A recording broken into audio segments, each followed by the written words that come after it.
So again, good afternoon, my EE21S1. So for today, we will be studying about the principles of electric circuits. But first, we will be dealing with the fundamentals of electric circuits first. Okay. So before anything else, of course, for you to be awake on today's lesson, let us have a game. Okay, are you ready for the game? So for our mechanics, so our game for today is guess the word. So for the mechanics, here it is. You will be shown some jumbled letters, okay, some jumbled letters, and you will be rearranging these jumbled letters to come up with a perfect word. Okay, so is the mechanics clear? So what you are going to do is to post your guess or is to post your word onto the chat box. Okay, are you now ready? Are you ready? Okay, so here is the first word.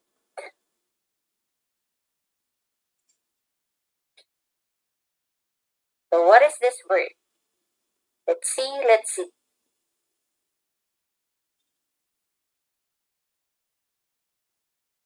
Resistance, very good. Next word.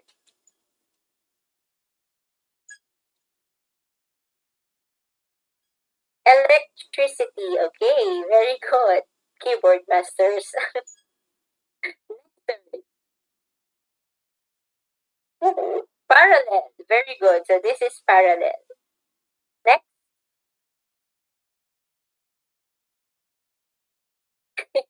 it's okay, Ryan. You can still post your replies. What is this word? Circuitry, okay, very good, Lawrence. How about this one? This is too easy. Connection, okay. Next,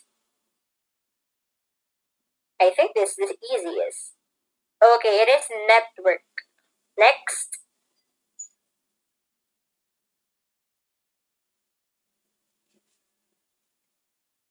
what is this one?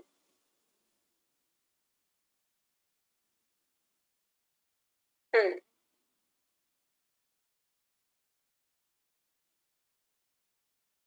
Conductance. Okay, very good. This is conductance. Next word.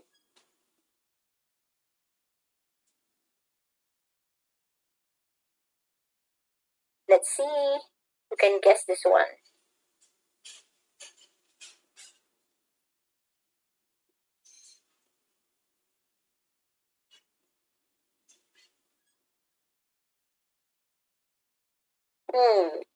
You're taking time.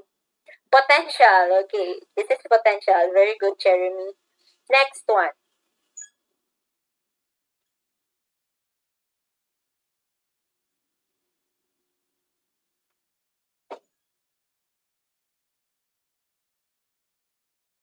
What is this word?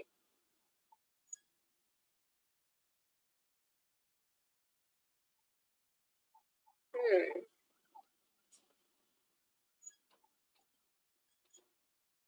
Electromotive. Very good. So this is electromotive. Next word. This is one of the easiest. Charge. Okay, very good. This is charge. How about this one?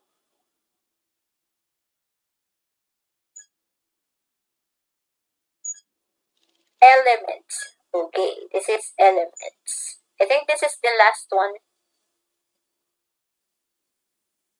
What is this one? Hmm.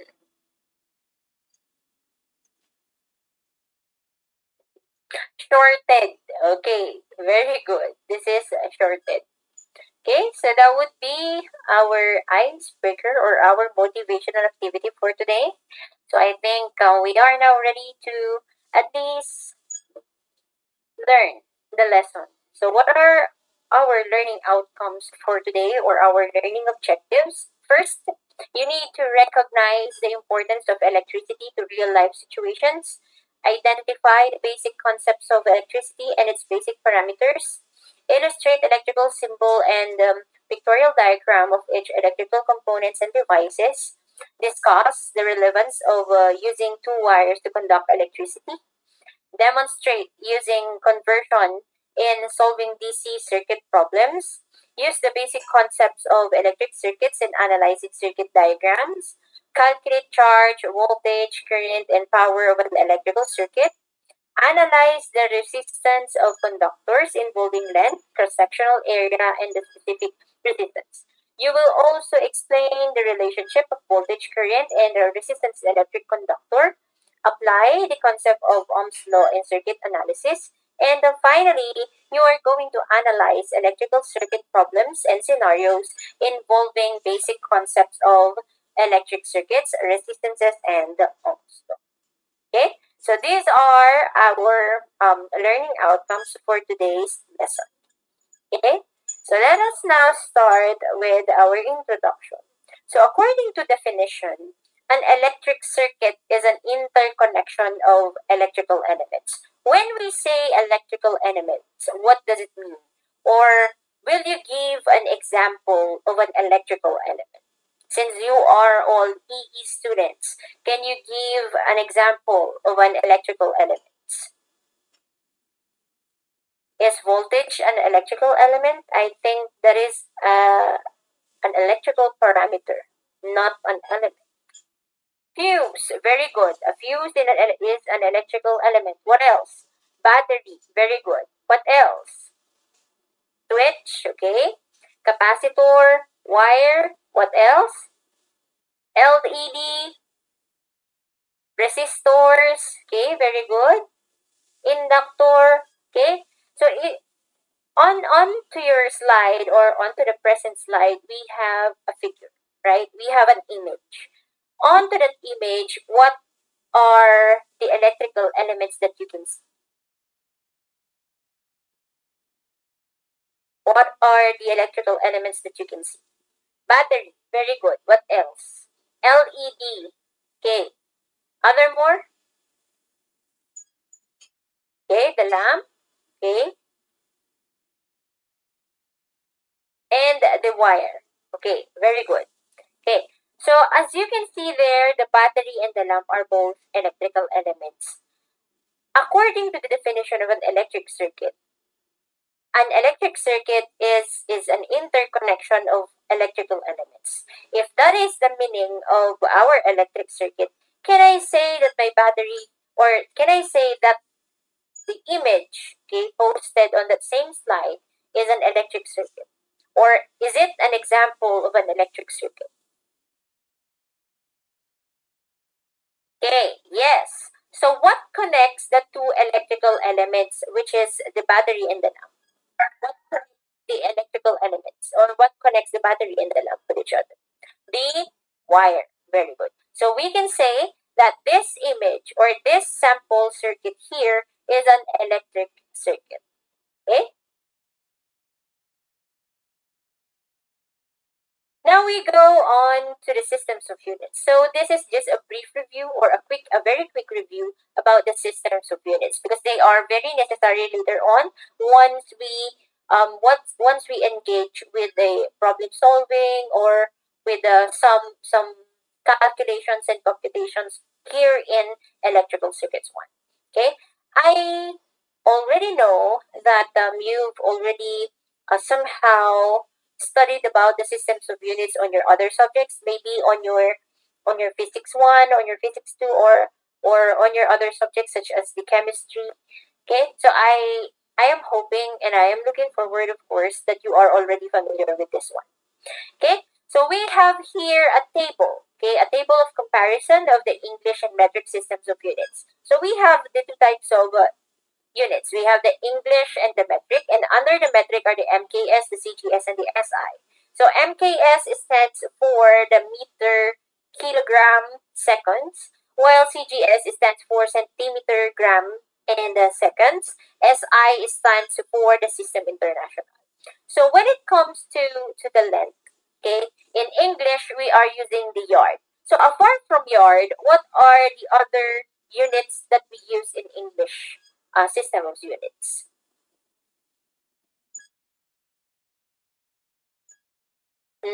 Aside from yard, what else? What other units are we or do we use in English system? In terms of length. In terms of length, we are using the foot, okay? As well as the inch. Very good, okay? In MKS as well as in the SI, we are using the meter, okay? And in CGS, we are using the centimeter, okay? Now, when it comes to mass, in English, we are using the slug, okay? Aside from slug, we are also using the most common unit of mass in English. And what is that? It is pound. Very good. It is pound mass. Okay. So in MKS and SI, we are using both a kilogram, and in CGS we are using the grams. And in terms of force, we are using pound force in English, and in MKS and SI we are using the newtons, and in metric we are or in CGS we are using the dyne. Okay. In temperature, in English, we are using the Fahrenheit. In MKS and CGS, we are both using the centigrade or the Celsius. And in SI, we are using the Kelvin. So I believe there is also another unit for temperature. Okay, it is actually Kelvin is based on Celsius, while Fahrenheit will be based on this kind of unit. Do you have any idea what is the fourth time of temperature? Okay, it is Rankine. So how do you convert degree Fahrenheit to Rankine? What is the adding constant? How do you convert degree Fahrenheit to Rankine? What are you going to add to degree Fahrenheit value in order for you to get it in Rankine? 460 degrees. Very good. Or to be exact, it is 459.67 degrees. 459 and 67, 459.67 degrees. Okay, that's it. Okay, then in energy, under English, we have the foot pound. In MKS and SI, we are using the Newton meter or the joule. So always remember that every 1 Newton meter or for every 1 Newton meter that is equal to 1 joule. So how did it happen? What is Newton is what unit of or what type of parameter is Newton? It is unit of what? Force. Very good. How about meter? Distance. Okay. When you multiply your force by the distance or when you multiply force to distance, what would be the answer?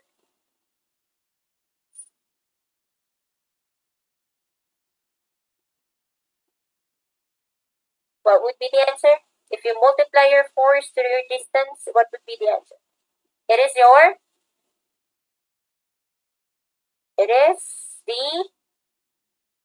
Very good. It is work. And what is the unit for work? And what is the unit for work? Yeah, it is Newton meter. What about the standard unit for work? Joules. Very good. So that's how 1 Newton meter is equal to 1 joule. Did you get it? Are you following? Did you get what I mean? Okay, very good. Okay. Then in metric, under the CGS, we are using the dyne centimeter or the erg. Always remember that for every 1 joule, that is equal to 10 raised to 7 erg. Okay? And in terms of time, whatever is the system of units, either English, metric, MKS, CGS, or SI, we are always using the second standard. Okay? We are always using the second standard. So in order for you to at least visualize the following conversions or the following conversion constants, always remember that for every 1 yard in terms of length, for every 1 yard that is equal to 0.914 meter, and for every 1 yard that is also equal to 3 feet. Okay. Then 1 meter is equal to 100 centimeter, and 1 meter is also equal to 39.37 inches, wherein 1 inch is equal to 2.54 centimeter. So I would suggest that maybe you could also start memorizing or maybe familiarizing this kind of conversion of units, because they are very necessary during your board examinations. Okay, maybe you could at least write them on a piece of paper, or maybe write them on a piece of index card, so that you can have a copy, and maybe you could at least read it from time to time, so that you can be familiarized with this kind of constants, with this kind of conversion units, because they are really necessary. Because when it comes to board examinations, there are times that these kinds of units, or these kinds of conversion units, are not used. Okay, so you need to know them. You need to familiarize them. Okay. Now, when it comes to mass, always remember that for every one slug, it is equal to 14.6 kilograms. So, as I've said a while ago, we also have the pound mass. Okay. How many pounds are there in 1 kilogram? Let's see. Who knows? 2.2. Very good. So we have 2.2 pounds are there in, or there are 2.2 pounds in 1 kilogram. Very good. In force, we have the foot pound, or we have the pound force, sorry. We have the pound force. So for every 1 pound force, that is equal to 4.45 newtons. And for every 1 newton, that is equal to 100,000 dynes, or 10 raised to 5. 10 raised to the fifth power of dynes. Okay? Then in energy, we have the foot pound, and for every 1 foot pound, that is equal to 1.356 joules, and for every 1 joule, that is equal to 10 raised to 7 erg. This is a typographical error, so this is 10 raised to 7, okay, or around 10 million joules. Okay, and in temperature, we have the different conversions. So in order for you to at least convert degree Celsius to degree Fahrenheit, you should at least multiply your degree Celsius value to 9/5 plus 32 degrees. Then in order for you to at least convert your degree Celsius to your degree Kelvin, you should at least add 273 degrees on your degree Celsius value. Then in order for you to at least convert your degree Fahrenheit value to your degree Celsius, you should at least multiply 5/9 to the quantity of the degree Fahrenheit value minus 32 degrees. Okay? Now, if you have your degree Fahrenheit and you wish it to convert into degree Rankine, you should at least add 460 degrees, or to be exact, it must be 459.67 degrees on your degree Fahrenheit. Did you get it? Are you still following, or am I too fast? You still following?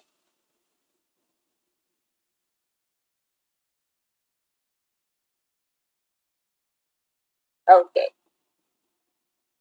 Now we have this one. So we have 7 problems here. So we need to convert 1 to 7.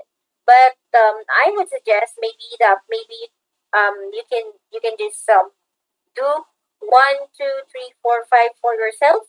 Okay. Then you could at least have a practice at home and do 1, 2, 3, 1, 2, 3, 4, and 5.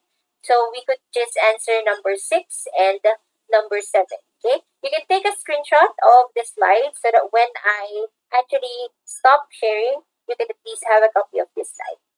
Okay, so number 6 question: determine the number of minutes in a half day.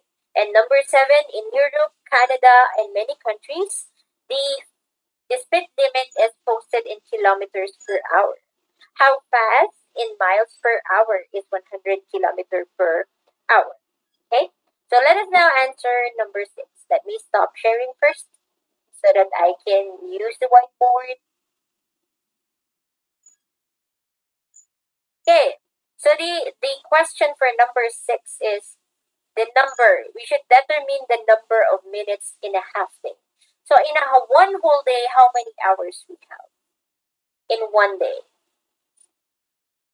Okay, very good. We have 24 hours.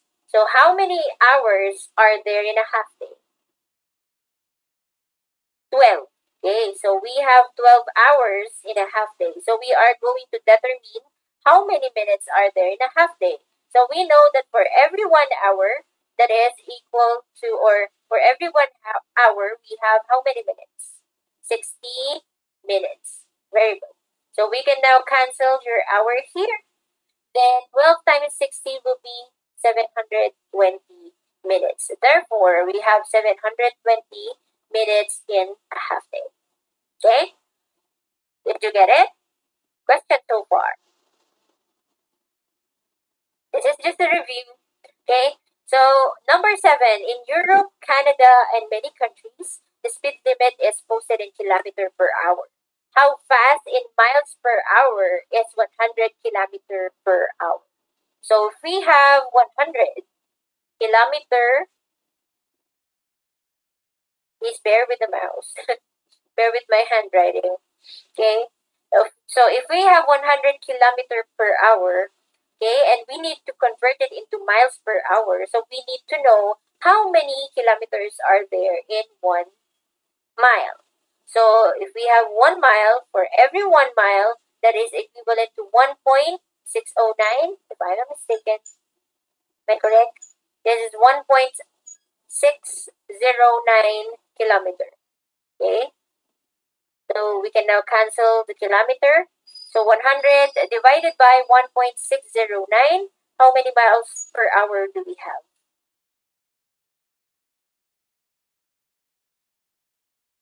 This is 62.15. Very good.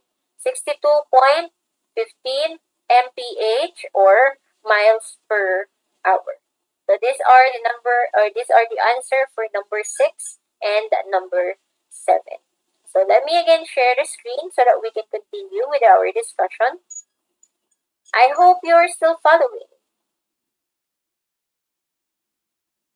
Okay, so we also have what we call SI prefixes. Okay, so SI prefixes, these are prefixes. Okay, these are some words that are attached onto the beginning of every base unit, so that we can at least shorten the value that we are displaying on a certain on a certain number. Okay, so let's say for example we have this prefixes here, and they have their equivalent multiple or submultiple, and of course they have their symbols. Okay, so if I would say that I have 4 kilometers, basically that is equal to 4 times 10 raised to 3 meters. Okay, or I can say that my 4 kilometers is basically equal to 4,000 meters. So meters there is the base unit, and kilo is what we call prefixes. So on this table, we only have up until 10 raised to 18 and 10 raised to negative 18. But other tables have 10 raised to 24 up until 10 raised to negative 24.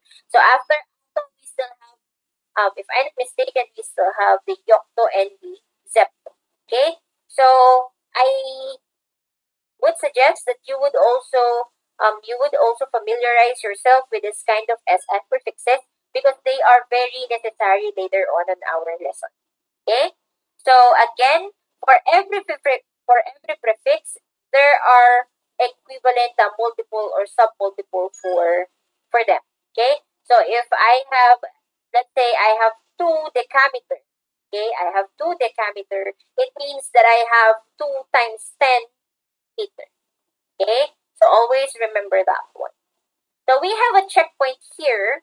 So which of the three currents, IA, which is equal to 0.03 milliamps, IB, which is equal to 45 microamps, and IC, which is equal to 25 times 10 raised to negative 4 amperes, is the largest? So I presume that you need to compare IA, IB, and IC, and you need to determine which is the largest among them. Okay? So what are you going to do is, or what I am going to do is, I would at least divide you into 4 groups. Okay? Into 4 groups. I would divide you into a certain breakout room, and of course you will be entering the breakout room, and you talk with each other. Okay?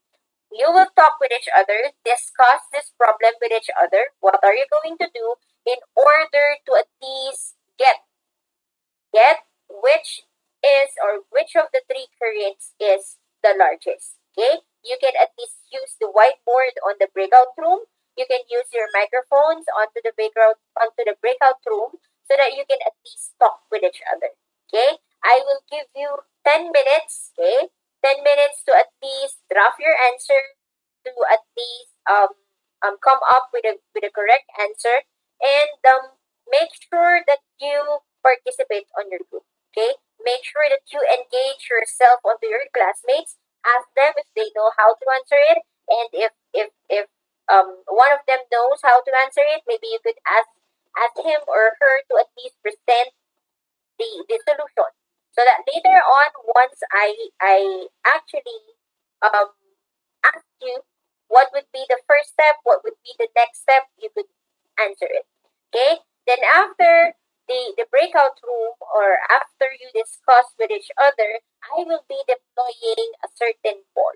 Okay? And that certain poll, you would actually vote which is really the largest among the three currents. Is it the IA, IB, or IC?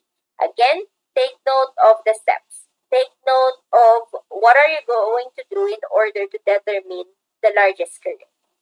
Is the instruction clear so far?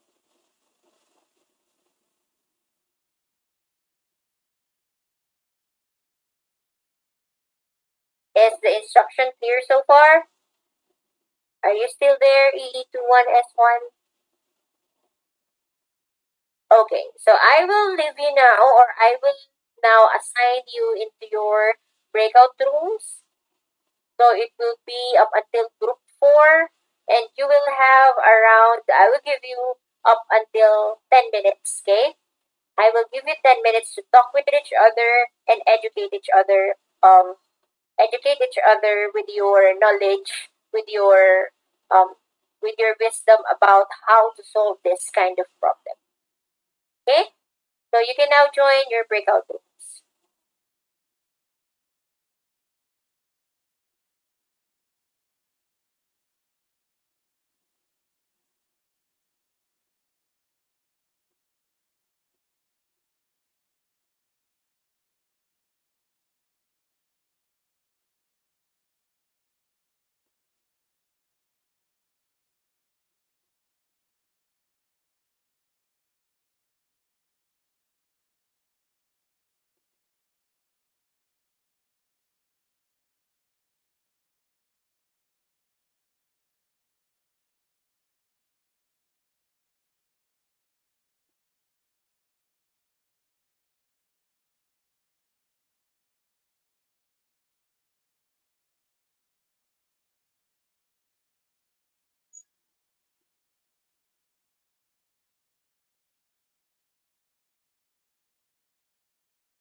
You are currently the only person in this conference.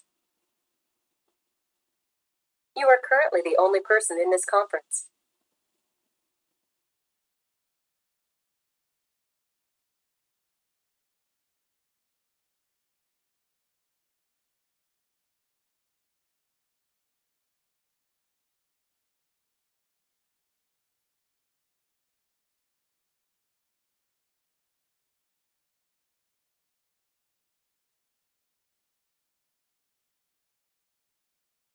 You are currently the only person in this conference.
You are currently the only person in this conference.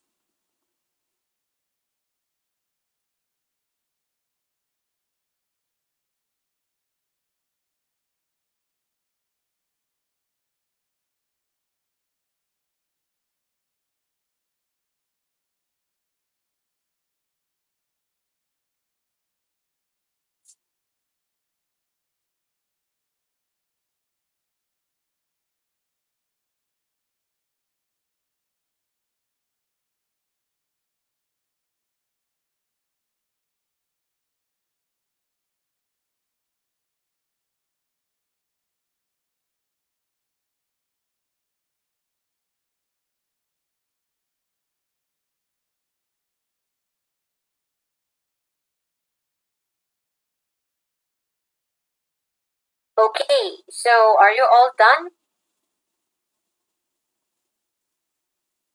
Are you all done?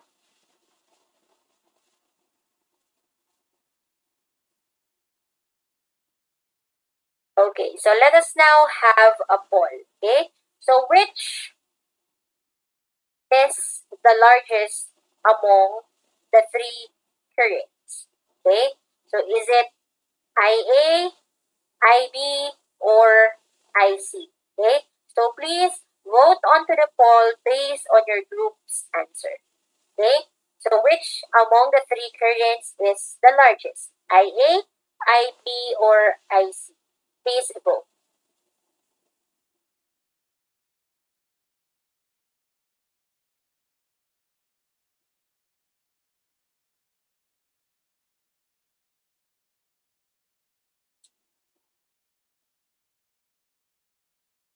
Calubakip, Coral, Corios, Cruz, Cuesta, Cuyugan, Durian, Garcia, Isanan, Lastimado, Loyola, Lozada, Pajarillo, and Saligao. What are your answers?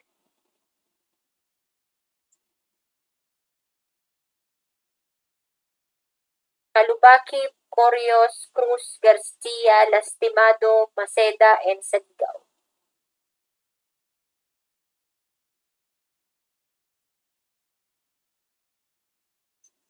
John Ray, Gio Jewel, Mark Joseph, and Carl Martin.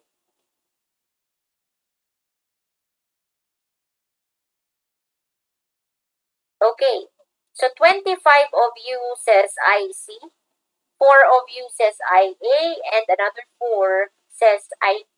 It's just odd that there are only 4 groups, and each group uh, composed of 10 members. How come the other 4 says IA and the other 4 says I? Did you not talk with your group mates? Why don't you have the same answer? What group is Leonardo Kakam? Isanan John Clinton, Lastimado Eman, Pajarillo Joshua. Are you all on the same group?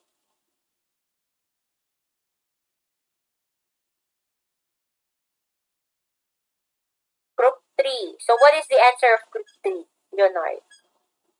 Is it IA?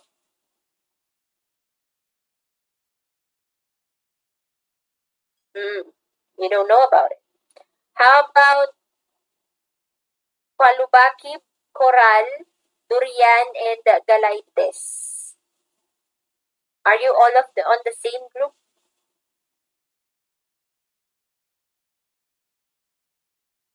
Yes or no? Are you all on the same group? Hence, Louise, Razzle Joy, Ryan James, and Giselle Boy.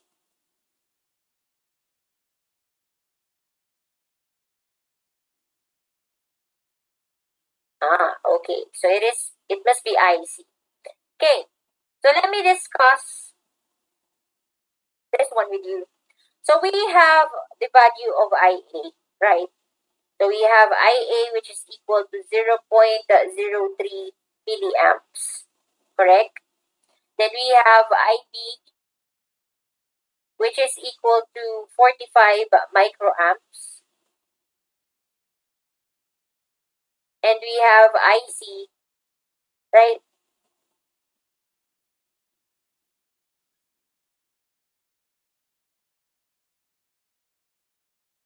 we have IC, which is equal to 25 times 10 raised to negative 4 amperes. Okay. Now my question is, why do one? Okay, or why do people don't want to be compared with another people? What do you think is the reason? Why don't you want it to be compared with others? Hmm? What is the reason? Why don't you want it to be compared with others? Because you have different personalities. Very good. And aside from it lowers your confidence, you are not the same. Okay? Since you are not the same as true with this currents. IA, IB, and IC are not the same with each other because IA is in milliamperes, IB is in microamperes, IC is in amperes. So we cannot compare them. We cannot actually determine which is the largest and which is the smallest. Okay, because they are not on the same setup. They are not on the same situation. Okay? Now, what are we going to do? What do you think are we going to do in order for us to compare and contrast them? Hmm? Okay, we should convert them into the same unit, whatever is the unit you have chosen. Either it is in milliamps, in microamps, or in amperes, or maybe in teraamps, in kiloamps. Okay? Whatever is your chosen unit, for as long as they will be onto the same setup, that would be good. Okay? But of course, since we have milliamperes for IA, microamperes for IB, and amperes for IC, maybe it is too easy, or it will be easier if we will just choose one of these units, right? So that we can no longer, or we will be no longer converting one into the other unit. Okay, so we should at least we could only convert now the two other parameters. Okay, so since we will just be going to choose among the three among the three units. Maybe we can just choose the base unit, right? We can just choose the ampere unit. So we will now at least convert the milliamps and microamps into amperes. So I see just stays the same, and we will no longer convert it into a different unit. So we will just convert IA and IB in order for them to be in amperes. So we know that for every 1 milliampere, okay, how many amperes do we have? 10 raised to negative 3 amperes, correct? So we can now cancel the milliamperes here. So this will be now 3 times 10 raised to negative 5 amperes. Okay? Now we convert the microamperes. So we know that for every 1 microampere, we have 10 raised to negative 6 amperes. Correct? So we can now cancel the microampere and we come up into amperes herein. So we have 45 times 10 raised to negative 6 amperes. Okay, so since they are all now onto the same situation or onto the same unit, which is in ampere, we can now compare and contrast them. Correct? So since IA is 3 times 10 raised to negative 5 amperes, IB is 45 times 10 raised to negative 6 amperes, and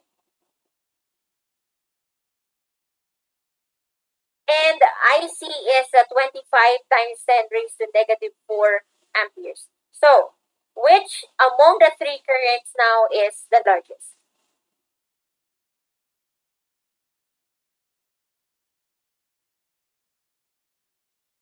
Which among the three currents now is the largest? IA, IB, or IC?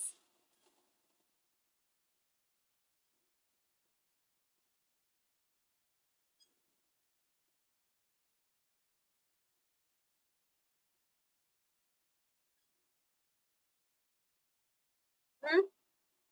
EE. Is it IA, IB, or IC?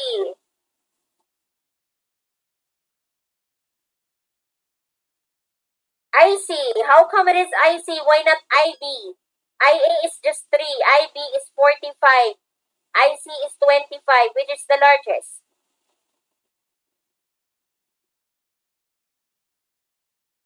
Hmm? Are you sure? Do we need to go back on to the grade 1 lesson? So sabi ni teacher, according to teacher, we have the number line. Right, children? So the number line, the middle of the number line is 0. Correct? Okay? On to the right side of the number line, what is this? Are the positive integers. Correct? Okay? On to the left side of the number line, we have the negative integers. Correct? Okay, so we have here -1, -2, -3, -4, -5, and -6. Okay? Then according to teacher, once you go from left to right, okay, it is from lowest to highest. Okay? Then once you go from right to left, it is from highest to lowest. Okay? So since they are on the different exponents, okay, we should at least see first the exponent. IA has -5, IB has -6, and IC has -4. Okay? So where are -4, -5, and -6? So they are this one. -4, -5, and -6. So from lowest to highest, if we are going to the right, therefore, -6 is the lowest, -5 is the second highest, and the highest one is -4. You get it, children? Did you get it? Children, EE, you are now on your first year college. You should remember the number line.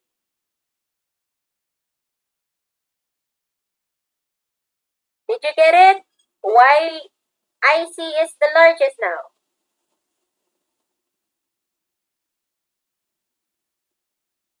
Okay. Remember the number line, okay?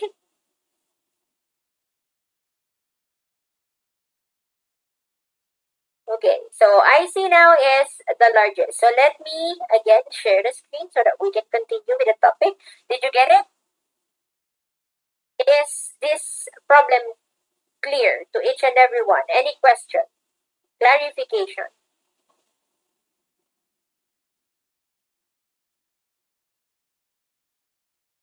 Okay, good.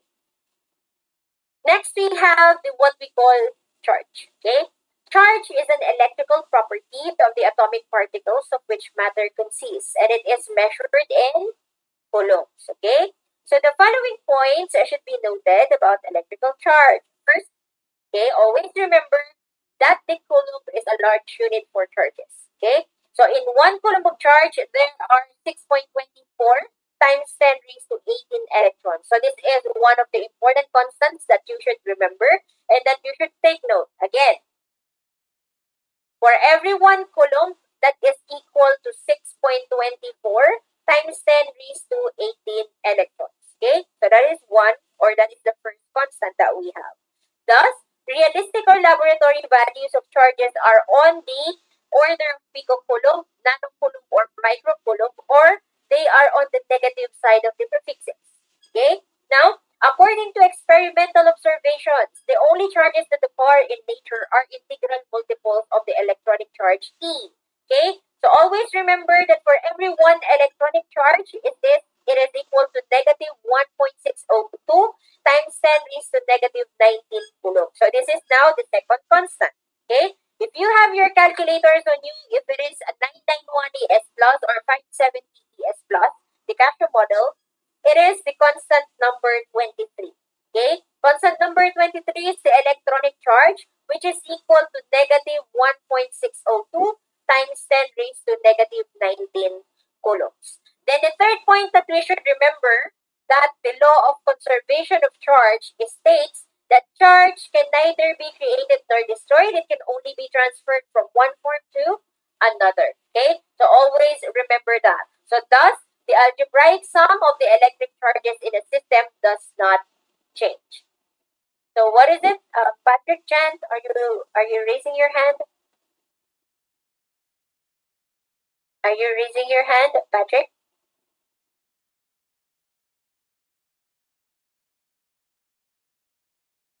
Okay. Okay. So always remember the two following constants. That for every 1 coulomb, we have 6.24 times 10 raised to 18 electrons. And for every 1 electronic charge, that is equal to negative 1.602 times 10 raised to negative 19 coulombs. Okay? Now we have what we call current. So mathematically speaking, the relationship between the current I's or current denoted by letter I and charge, which is denoted by letter Q, and time, which is denoted by T, is equal to, wherein I is equal to the change of charge with respect to time. Okay? So where current is measured in amperes. Always remember that the unit for current is in amperes. And we should also take note that for every 1 ampere, that is also equal to 1 coulomb per second. Okay? That is your I, okay, your current is equal to your charge divided by your time. Okay? Always remember that your I is equal to your Q over T. Okay? Your Q over T. Or your I is equal to your charge over time. Take note of that formula. Again, I is equal to Q over T.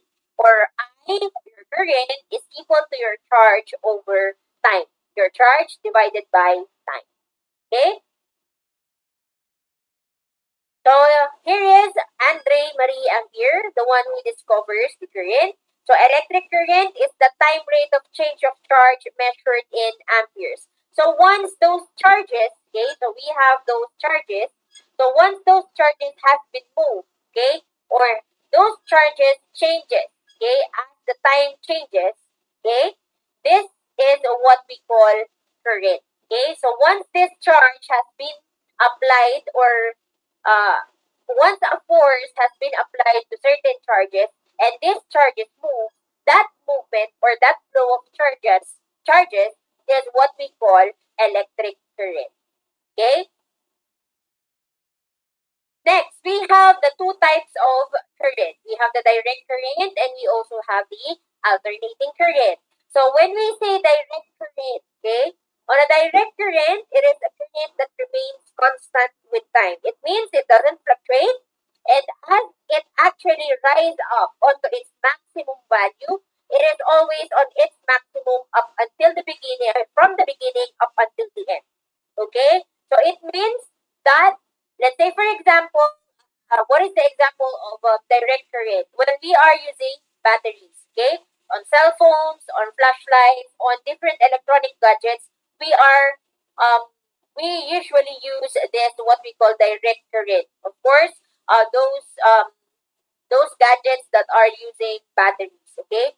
So these are the application of the direct current. Again, in a direct current, once it is plugged in, okay, or once it is switched on, it is always on its maximum from the start to finish. Okay? That's why when we are dealing with direct current, there is this what we call constant voltage drop or what we call the maximum power loss.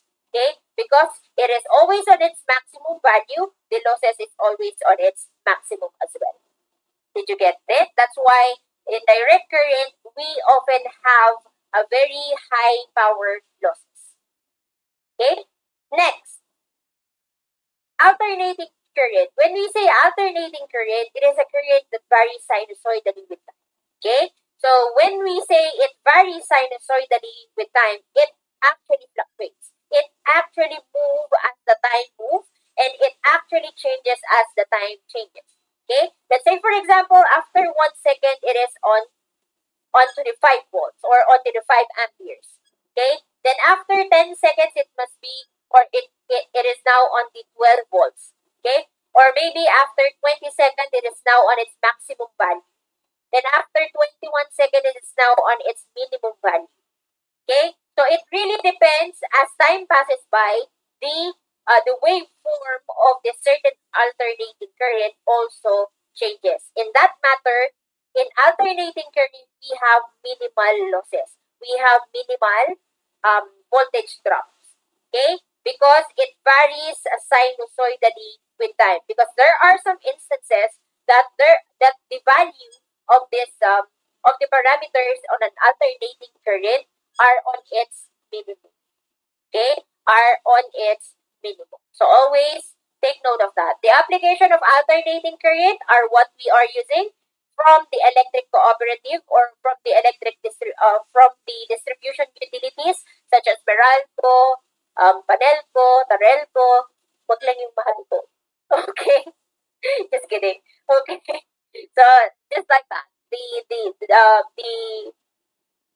The type of current that we are using from the electric cooperatives or the distribution utilities. So they are mostly, if we are on our country and we are using the 60 hertz standard frequency, we will be using the 220 volts up until the 240 volt line. Okay? Then on other countries, they have the 110 or up until the 130, 120 volt line. Okay? Is direct current and alternating current clear on your part? Okay. So we have a checkpoint here. So how much charge is represented by 4,600 electrons? Okay. When we say charge, okay, what is the unit for charge? What is the unit for charge again? Coulomb. Very good. So the unit for charge is coulomb. Now the question is, how much charge is represented by 4,600 electrons? By the way, before we answer this one, I just wanted to at least appreciate your efforts a while ago for engaging onto one certain activity such as the breakout room. So with that, I am giving you +2 direct on your quiz number 1. Please do take note of all the students present today, Aira. So please give me a list, give me a copy of that one so that you will be rewarded onto your participation onto that certain activity. Okay? So for this checkpoint, okay, for this checkpoint, how much charge is represented by 4,600 electrons? I will give you around maybe 5 minutes. I think 5 minutes is okay. Okay, so I will give you 5 minutes to answer this one. Post your answer onto the chat box. Okay, post your answer onto the chat box, and um, all of the students that would get the correct answer will have another plus points on their piece number 1. Okay? So 5 minutes, it starts now.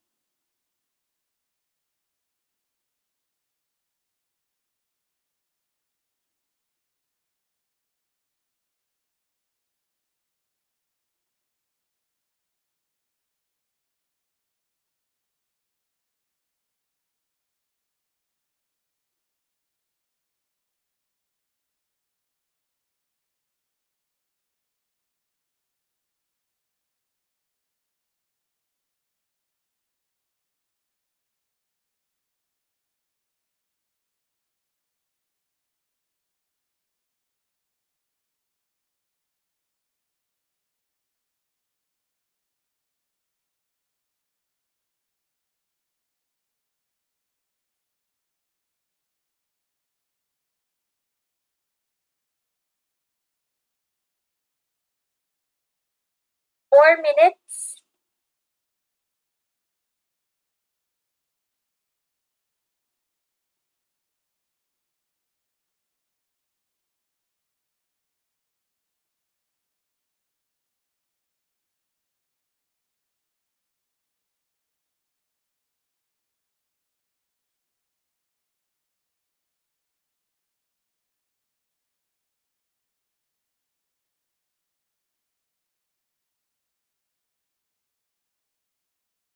Three minutes and 30 seconds more.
1 minute and 30 seconds.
Fifteen seconds.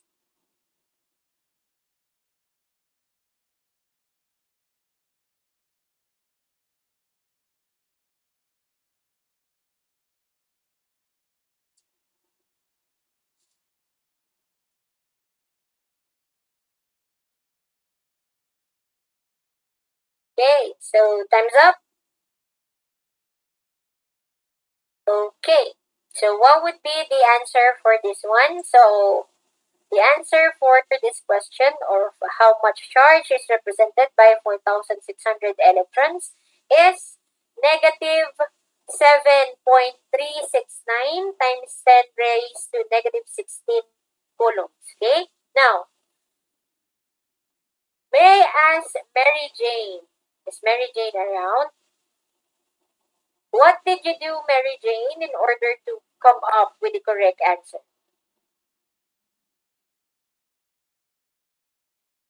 Is Mary Jane around? Mary Jane Manabis. Can you hear me? Hmm?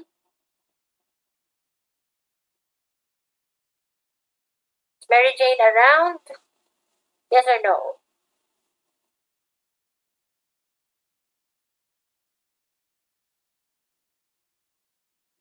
Okay, so what did you do, Mary Jane, in order to come up with the correct answer? I think you got the correct answer.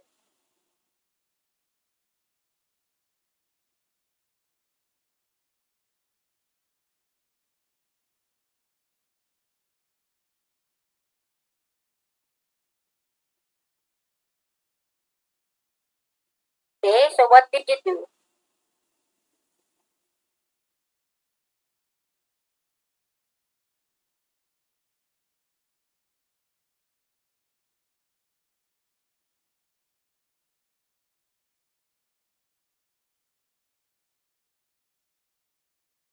Okay, so according to Mary Jane, since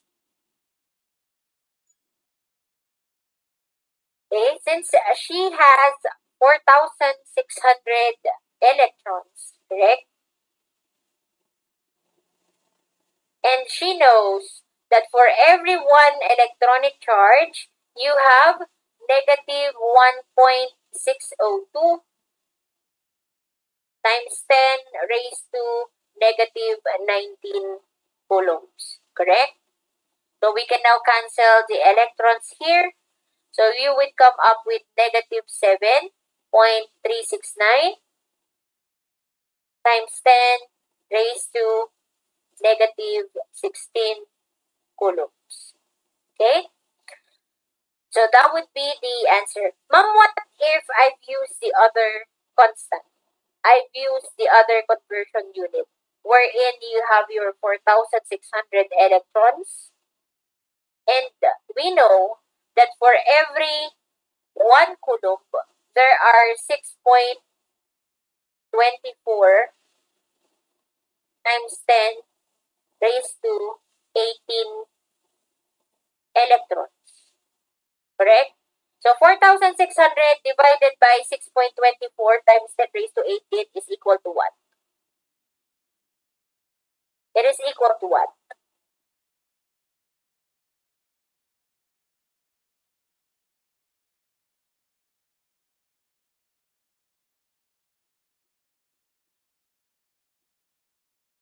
It is equal to 7.37 times 10 raised to negative 16 coulombs. Correct? So this is the answer. Okay? But you need to attach negative on to the value.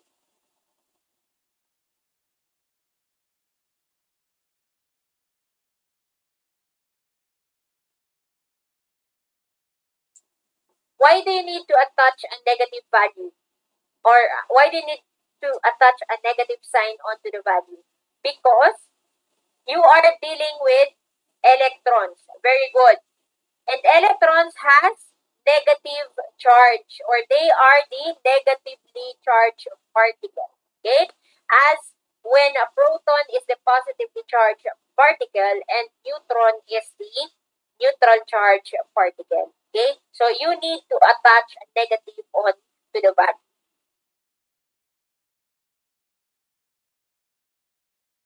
Did you get it? Did you get it? Okay. So let us now go to the next topic, which is voltage. Okay. So voltage, or what we call potential difference. So voltage is the same as potential difference. But you might bump into certain question on your exam or on your quizzes that would probably ask what is the potential difference in the circuit. So when we say potential difference, it is also, or it also pertains with voltage. Okay. So voltage, potential difference, or in other books, they called it as the EMF, or the electromotive force. It is also the same as the voltage. So it is the energy required, okay, to move a unit charge through an element, and it is measured in volts from the discoverer of the first ever battery, Alessandro Antonio Volta. Okay? So always remember that for every 1 volt, that is equal to 1 joule per coulomb. So in that case, voltage is equal to your charge, your voltage is equal to your energy all over your charge. Or we can say that your voltage is equal to the work done all over your charge. Okay? Always remember that equation. Then we have the what we call power and energy. So power is the time rate of expending or absorbing energy, and it is measured in watts from the great scientist James Watt. Okay? So P, or the power, is equal to your voltage multiplied by your current. Remember this one, that your power is equal to your voltage multiplied by your current. Okay? Now, energy. So the most cliche meaning, or the most cliche definition of energy, it is the capacity to do work, or the capability to do work. And it is measured in joules. Okay? So always remember that electric power utility companies, just like the Meralco, measure energy in watt hours or in kilowatt hours. So always remember that for every 1 watt hour, that is equal to 3,600 joules. Okay? So in that case, we can also take note, okay, we can also take note that your energy is equal to your power multiplied by time. Okay? Wherein energy is in what unit? It is in joules. Your power is in watts. Okay? And your time is in seconds. Therefore, for every 1 joule, that is equal to 1 watt second. And we can also say that for every 1 watt, that is equal to 1 joule per second. Take note of this one. Okay? So for every 1 joule, that is equal to 1 watt second, and for every 1 watt, that is equal to 1 joule per second. That's why we have for every 1 watt hour, that is equal to 3,000, sorry, that is equal to 3,600 joules. Okay? you get this one? Any questions so far? Any question?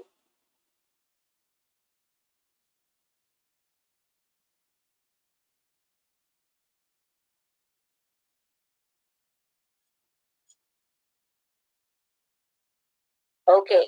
So we have now another checkpoint. So Aira, did you take note of your classmates who got the correct answer on the past checkpoint? Please take note of your classmates who got the correct answer. Okay? So for this checkpoint, how much energy does a 100-watt electric bulb consume in 2 hours? Okay? How much energy does a 100-watt electric bulb consume in 2 hours? So I will give you 3 minutes to answer this question, and I want your answer to be in joules. Okay? I want your answer to be in joules. So you are given a power of 100 watts in a time of 2 hours, and you are going to determine how much energy does a 100-watt electric bulb consume in 2 hours. And your answer, your energy must be in joules. 3 minutes, it starts now. Please post your answer onto the chat box.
Yes, it must be in joules. 1 minute and 30 seconds more.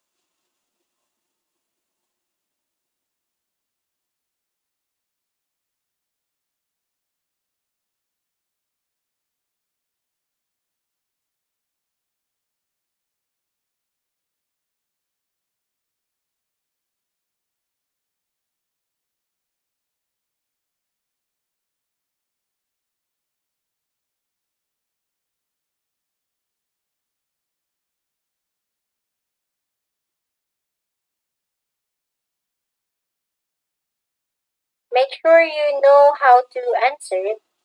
Okay, I might ask you certain questions.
Okay, time's up.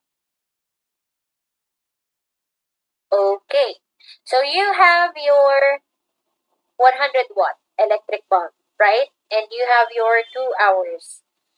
Okay, so may I ask Dayanara Lane, how did you come up with 720,000 joules. What did you do? You open your mic, Dayanara? Is Dayanara there?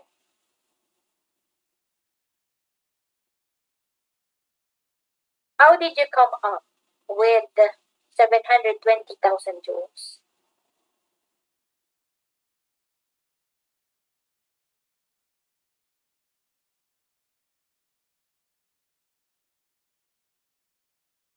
Maybe you could just type your answer onto the chat box.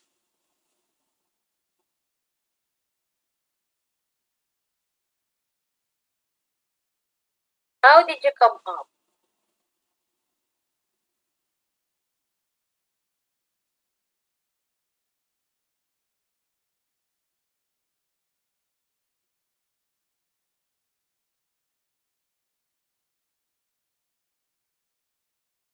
You divide 100 watts to 1,000.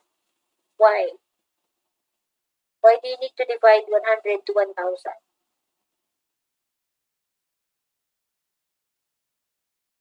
Hmm?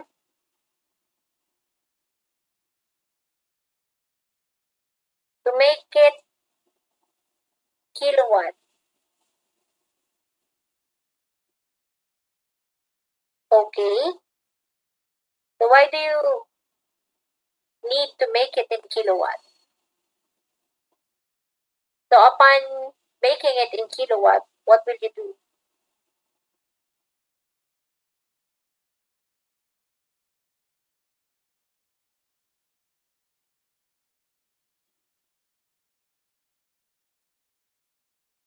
Then you multiplied it into 2 hours. So you come up with a kilowatt hour answer, correct?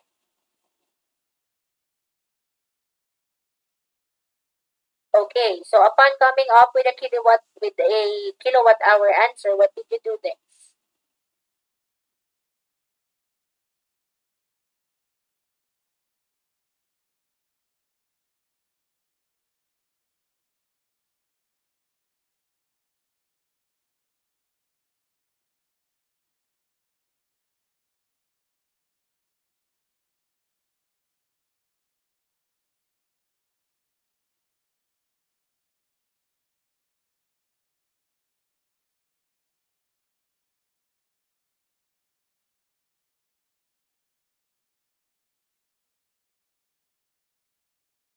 You converted zero point 0.2 kilowatts to joules.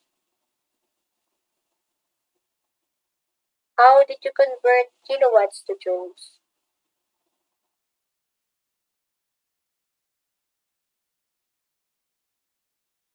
Is that kilowatts or kilowatt hour?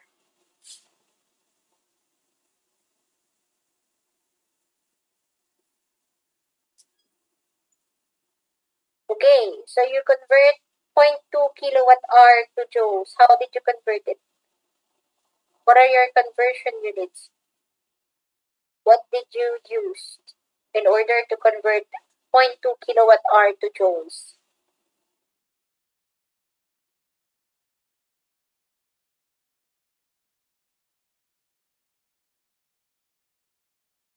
Hmm?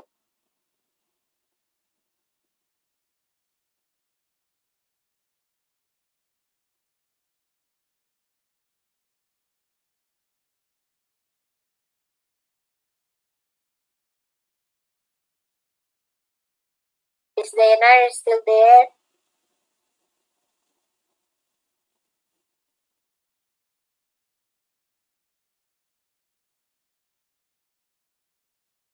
What are your conversion factors?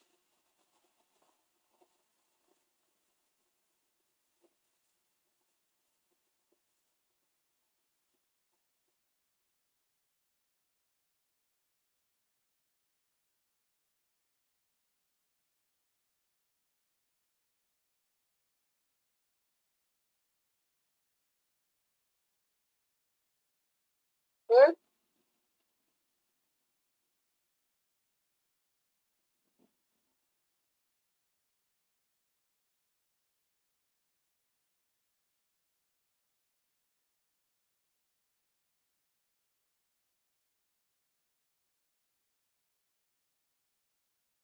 you multiplied it by 3.6 times 10 raised to 6. Okay.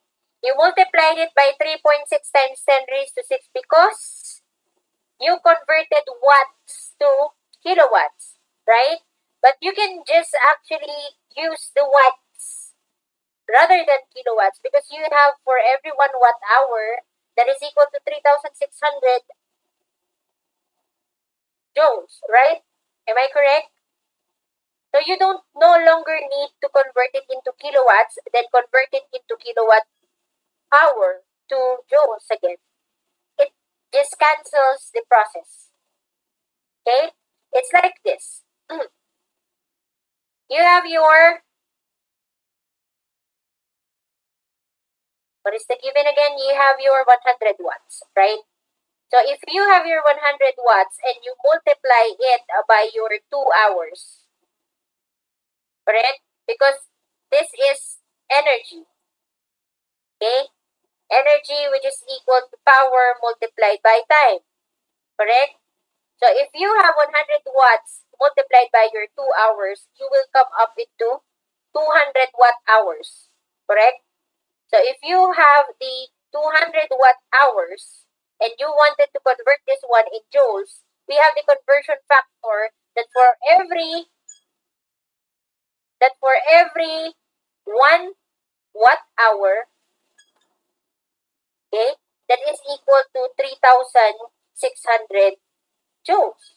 So basically, we just need to cancel watt hours here, and you will come up with 200 times 3,600. That is 720,000 joules. Did you get it?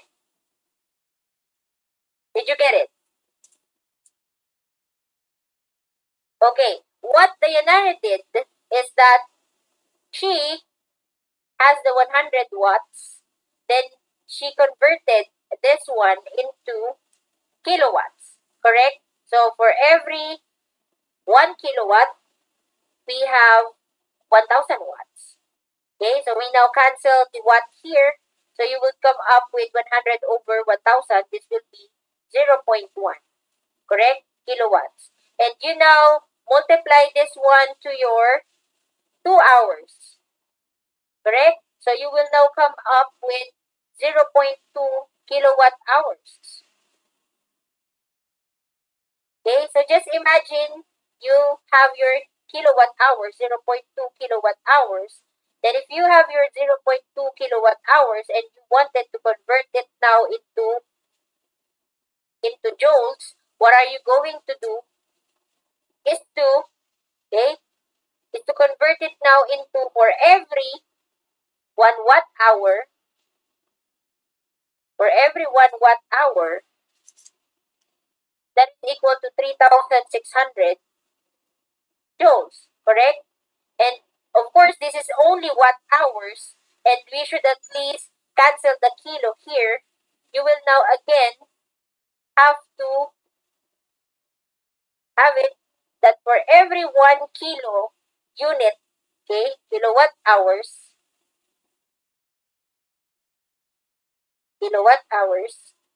how many watt hours do you have? You have 10 raised to 3 watt hours.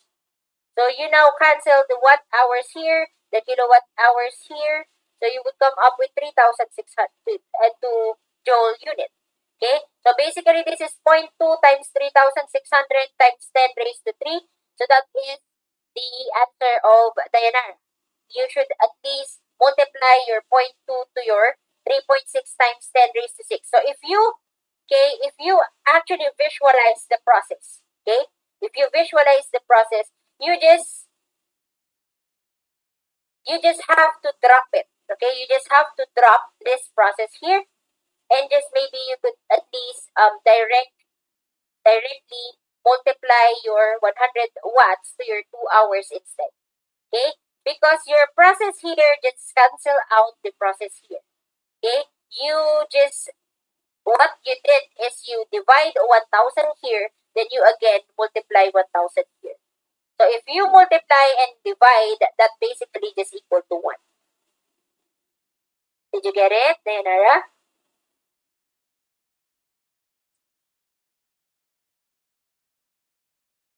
Is Dayanara still there?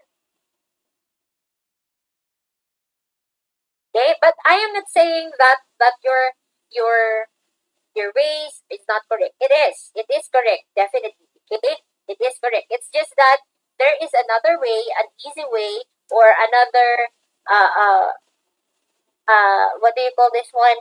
A contracted way. Okay, a concise way to at least eliminate the process. Okay, to at least shorten the process. Okay, another more is that another way to do it is that you need to, okay, what is the other way to solve the problem? You could at least convert the time first. Okay, so you have the time of 2 hours, correct? So you need to convert first the 2 hours into seconds. So we know that for every 1 hour, you have 3,600 seconds. Correct? So we now cancel the hour here and we come up with 7,200 seconds. Okay? So since your time now is in seconds and your power is in watts, okay, we can now solve for the energy.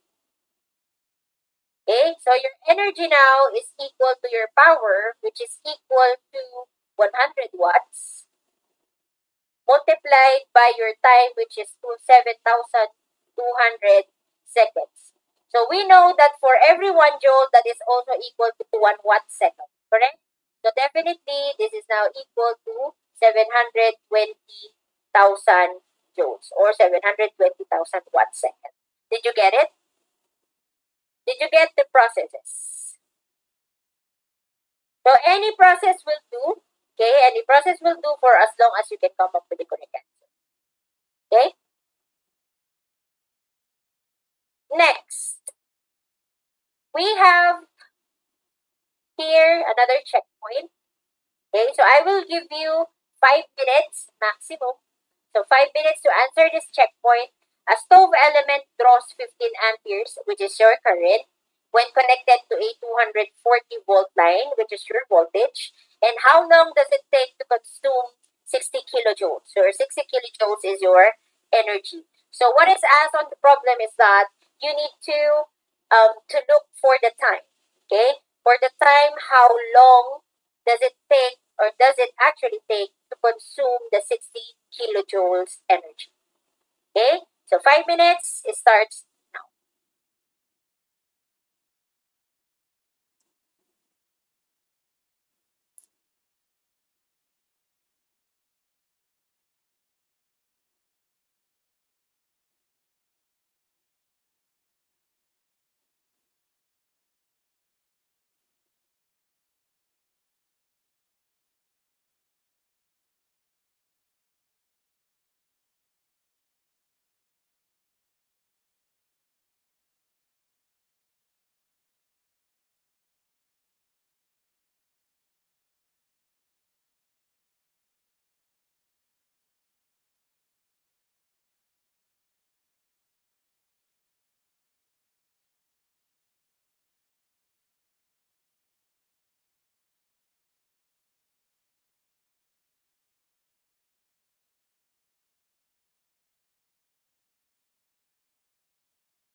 2 minutes more.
Okay, time's up.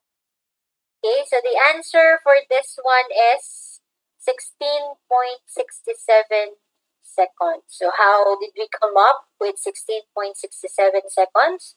So basically, you have a given of a current, right, of 15 amperes, correct? Then we have a given voltage of 240 volts. Okay, then you have given energy of 60 kilojoules. Okay, so the first step, as mentioned by John Clinton, is we need to get for the power first. So we know that power is equal to your voltage multiplied by your current, correct? So this will be now equal to 240 volts multiplied by your 15 amperes. So you will now have 3,600 watts. Very good. Okay. Then you can now compute for your time, which is your time is equal to your energy all over your hour. Okay. So your energy is 60 kilojoules, but you need to make it on the standard unit of energy, which is in joules. Correct? So this will be 60 times 10 raised to 3 joules, or basically this is 60,000 joules, correct? And your power is 3,600 watts. So this will be now equal to 16.67 seconds. Okay, so this will be now your final answer. Any questions? Any questions so far?